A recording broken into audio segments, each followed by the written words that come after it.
Police stopped students at Université Laval from setting up encampment. Food is not being regularly inspected in daycares in Alberta. Unifor accuses Amazon of union-busting measures in Delta, British Columbia. Israel continues to waffle on ceasefire plan that it apparently proposed.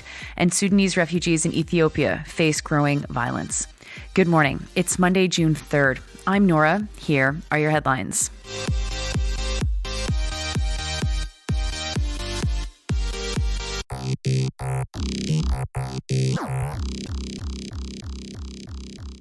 Cassandra Yanez-Layton and Sabrina Jonas from CBC News are reporting that police in Quebec City stopped students at Université Laval from setting up a pro-Palestinian encampment. According to the report, police arrested one person and ticketed 3 others as students tried to set up the encampment on Saturday. Quebec City Police told students that setting up tents on public property, which they say the university is, goes against municipal rules. The police said in a statement that if the students attempt this again, they will be stopped. David Fortier, spokesperson for the students trying to organize the encampment, said they are considering their next steps. Their demands echo those of students at other universities. They want the university to disclose any investments it has in companies that are linked to Israel, divest from those investments, and cut ties to Israeli academic institutions, specifically to, quote, any exchange programs with Tel Aviv University in Israel, its summer school program, and Tel Adzahakas, as well as any association with the joint Canada-Israel Health Research Program, unquote. It's not clear if the university called the police or if the police showed up on their own. The university told CBC in a statement that the police informed them about the encampment, while the police said the university was who called them in. It is true that camping in parks in this city is very aggressively enforced. I have been in many a park where high beams are driving towards me, trying to chase me out of a park after hours. It will be interesting to hear a little bit more about this, but also notable is that they're asking for a special position that was created for Minister of Procurement, Jean-Yves Duclos, to have that position taken away from him. This is a particularity about Université Laval. Of course, Jean-Yves Duclos had been a professor or at least an adjunct or something at the university before. So again, keep your eyes on what goes on at Laval because there are a couple of interesting things that are a little bit different than other schools in Canada. Next, Alberta Health Services has found that 20% of daycares that serve food have not been inspected in the past year. That is a total of 354 licensed daycares that serve food. This is despite the fact that these facilities are mandated to have one inspection per year. CBC's Terry Wraith is reporting that there were also many that failed to get a clean bill after an inspection as well. There were 1,315 daycares inspected, and more than 40% received warnings for violating hygiene standards or food handling infractions. CBC had to file a Freedom of Information request to get this data. Wraith reports that food handling, cleaning, and sanitation were the most common violations. Nearly all of the facilities have on-site kitchens, but 50 received their food from a central kitchen. You will remember the massive E. coli outbreak that happened last year due to several facilities getting their food from a central kitchen. The result of that was 39 children and 1 adult were hospitalized and 448 people were made sick, mostly children. One parent quoted in the story whose son was poisoned by the outbreak said that he still needs to have his kidneys monitored and will continue to need this for the quote-unquote foreseeable future.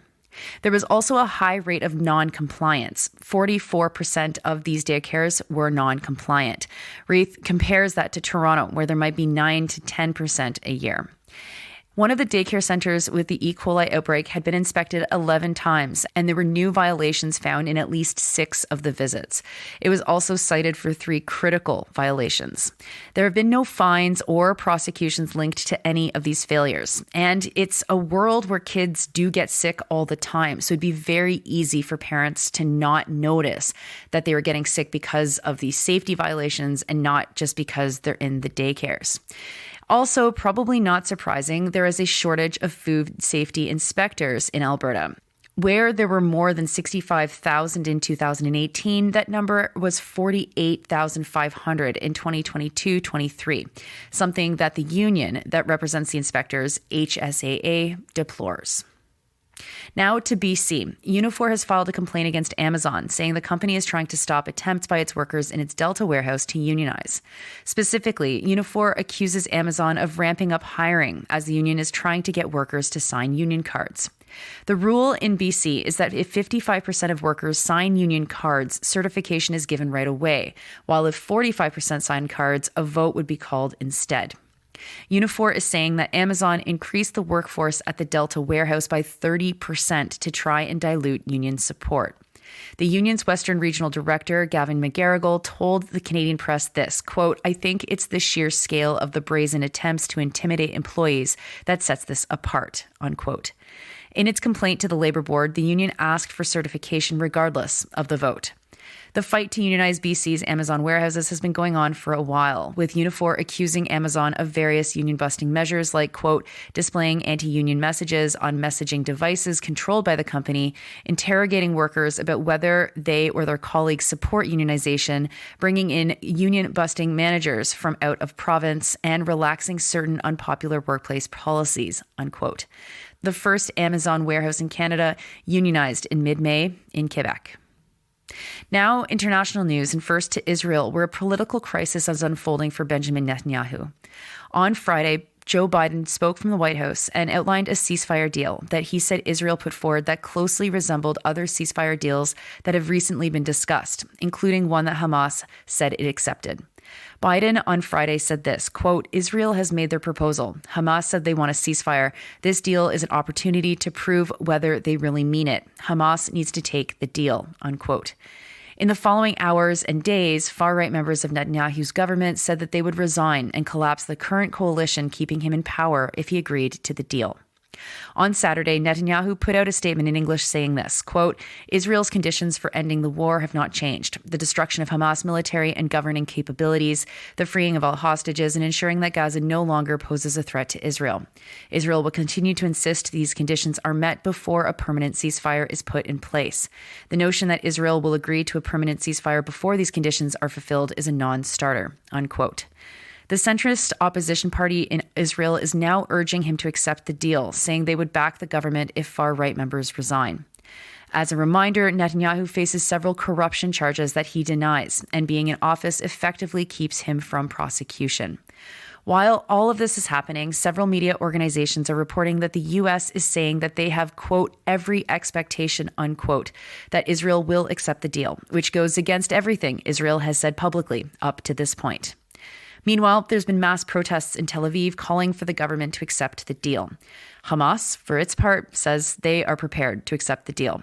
All of this is happening as attacks on Rafah continue, and the death toll in Gaza is on the rise. Finally, to Ethiopia, where Sudanese refugees have been facing violence at the hands of Ethiopian militia. According to the UNHCR, over 52,758 Sudanese have crossed the border to Ethiopia to escape the war, and around 6,000 of them are currently trapped in a forest without any access to aid. The violence by the Ethiopian militias includes incidents of killings, looting, theft, kidnapping, and assault. In response to the lack of aid, Sudanese refugees have been on a hunger strike, attempting to preserve food for the more vulnerable people at the camps. A representative for the refugees has spoken to the UNHCR to try and get aid and assistance, but it's not clear if there has been movement on this case. Those are your headlines for Monday, June 3rd. I'm Nora. You're listening to this podcast at sandynora.com, on the Real News Network podcast feed, and anywhere you get your podcasts. Hope you have a wonderful Monday. It's Monday. You have a whole week staring you down. Make the best of it. That's all I can say. I will talk to you tomorrow.